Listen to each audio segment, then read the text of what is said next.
Lyon. Alors, il y a une réunion de crise actuellement, place Beauvau, autour du ministre de l'Intérieur. Grande mobilisation. Je peux vous dire que tous les ministres sont concernés. Il y a une table avec beaucoup de monde. Ça, pour les réunions, il y a du monde. C'est important. Je plaisante un peu. La situation est préoccupante. Il faut faire attention, évidemment, pour les plus fragiles. Audrey est en direct avec nous. Bonjour Audrey. Bonjour Europe 1. Alors, c'est clair qu'à Lyon, on crève de chaud, mais dans toute la France, la vraie vague de chaleur, c'est Elliot Deval fiancé. Ah, merci Audrey. Écoutez, c'est On vous sympa. a vu, on était trop heureux. Je m'y attendais pas. Le vrai chaud dans notre cœur. Merci beaucoup. Merci. Il a failli s'étouffer, Sébastien Ligné. C'est vrai qu'on s'y attendait pas. Je suis très heureux. Merci. Est-ce qu'on peut revenir aux priorités des Français, oui, s'il bien vous plaît sûr. Audrey, merci pour votre message. Moi, j'ai la clim à la maison. J'ai vécu 6 ans en Chine. Tout le monde avait la clim. Là, ils sont tous en train de crever de chaud, d'être malades, de tomber dans les pommes. Enfin, d'ailleurs, c'est même pas soutenable pour nos enfants, même en crèche. C'est pas bien. Mais Donc, par exemple, vous avez décidé. Vous êtes maman, Audrey ? Oui, tout à fait. Et vos enfants, vous les avez quand même envoyés à la crèche ou vous avez décidé de les garder à la maison ? Eh ben, à la crèche, ils font des jeux avec. Donc, ils sont évidemment à l'ombre et ils font des petits jeux avec des pistolets d'eau, ce genre de choses. Mais moi, je suis vraiment en ville, donc je peux pas non plus. Enfin, j'ai pas de piscine, j'ai pas de jardin, j'ai pas ce genre de choses. Et les parcs en ville, c'est une catastrophe. Donc effectivement, vaut mieux rester avec les volets fermés, quoi. Mais je vous le dis, nous, on a la clim à la maison et du coup, on dort bien. Voilà. Et j'imagine que vous faites quand même attention à la manière dont vous l'utilisez parce que on peut avoir aussi avec la clim, on peut tomber malade à cause de la clim, des angines. Les contrastes chaud-froid n'est pas très bon non plus. Mais alors là, on va rentrer dans le truc technique. Mais nous, on a des clims assez nouvelles et c'est juste un anti-humidité, donc ça fait un peu d'air froid, mais c'est pas comme dans la voiture où on est en train de crever, quoi. Ok, je comprends mieux. Merci beaucoup Audrey, parce qu'il y a du monde au standard, on va essayer de prendre tous les thèmes. Écoutez, l'amour est partagé, un amour platonique bien sûr, Audrey. Merci beaucoup Audrey. Caroline, direction les Hauts-de-Seine à présent. Bonjour Caroline. Bonjour Eliott, bonjour à toute l'équipe et aux auditeurs. Je voulais vous partager mon expérience parce que là j'habite en région parisienne, mais avant j'étais dans le sud de la France, du côté de Montauban en tant qu'enseignante, et Géraldine pourra confirmer qu'en 15 ans il n'y a rien qu'à changer sur les conditions, j'allais dire, de travail des enseignants et aussi des élèves. Moi j'avais des classes qui montaient jusqu'à 42 degrés, on était tous au bord du malaise et personne nous disait vous avez un droit de retrait. Exactement.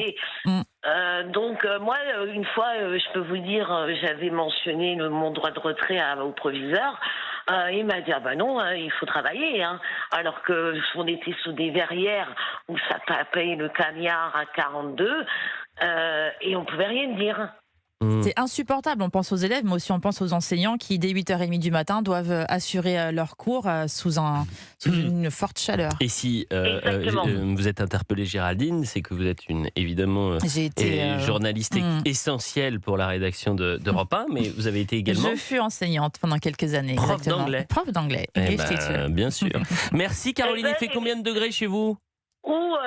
À Paris, là, on a déjà pas loin de 26 degrés à l'ombre. À l'ombre. Donc, ouais.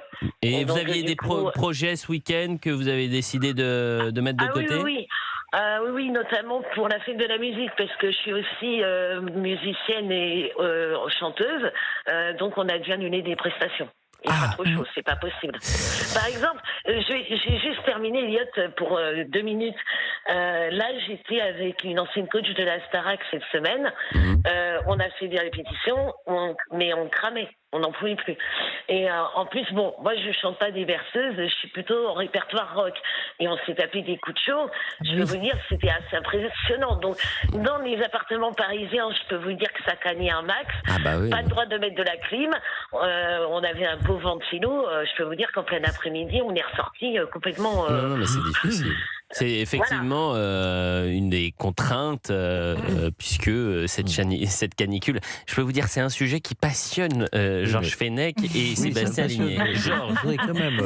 Et je comprends, Et puis en plus, juste pour l'enseignement, une dernière chose, moi j'ai mis en place des systèmes de visioconférence pour assurer le suivi pédagogique. Bon, bah, Parce tant qu'on mieux. est si vous voulez, à la période des examens. Donc, pour avoir, si vous voulez, le suivi qu'il faut, j'ai mis en place ce genre de service. Eh bien, écoutez, merci pour votre témoignage, chère Caroline, et bon courage pour ce week-end. Georges Fenech. Oui, vous faisiez, Elliot, tout à l'heure, référence à la réunion interministérielle qui est en train Oui, la grande réunion de crise. Place Grande Beauvau. réunion, mais il faut quand même se souvenir, enfin, tous les gouvernements successifs s'en souviennent, en 2003, souvenez-vous ce qui s'est passé dans la grande crise caniculaire d'été 2003, il y a eu 15 000 morts en France, hein, c'est pas rien.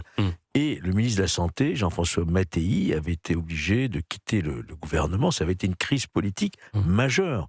Donc on ne peut pas sous-estimer Mais l'impact, personne si ne vous voulez. Donc, sous-estime. voilà. Je vous dis, Il faut, alors, je trouve qu'il y a un morts, décalage entre c'est- les images, c'est-à-dire on fait mine d'enchaîner les réunions, on parle de réunions de crise.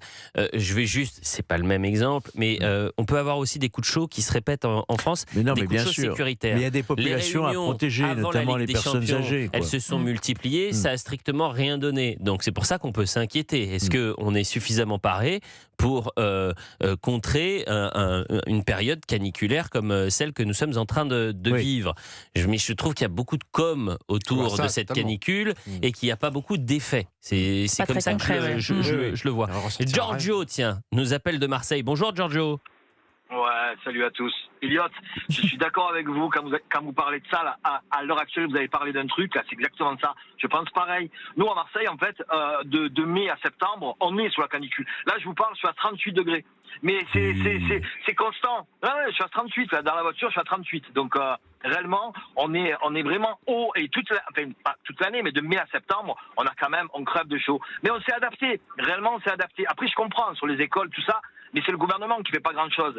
Mais réellement, il faut passer, je sais pas moi, une dizaine d'années dans le sud pour comprendre qu'on est maintenant dans des périodes, et ça va être de pire en pire. Donc il faut s'adapter, il faut pas en faire une polémique. C'est chaque année que c'est comme ça. Mais au-delà de la polémique, c'est que qu'est-ce qu'on a fait ces 15 dernières années pour aider, par exemple, dans les EHPAD, les soignants et les personnes fragiles pour qu'elles évitent d'avoir des coups de chaud? Qu'est-ce qu'on a fait dans les écoles pour éviter qu'on suspende ou qu'on retarde des grandes épreuves comme celle du baccalauréat? Qu'est-ce qu'on a fait dans les crèches pour accueillir dans de bonnes conditions nos enfants, puisque ces phénomènes caniculaires se répètent? Mais ça me fait du bien d'entendre la voix d'un Marseillais, cher Giorgio. Merci beaucoup de nous avoir appelés.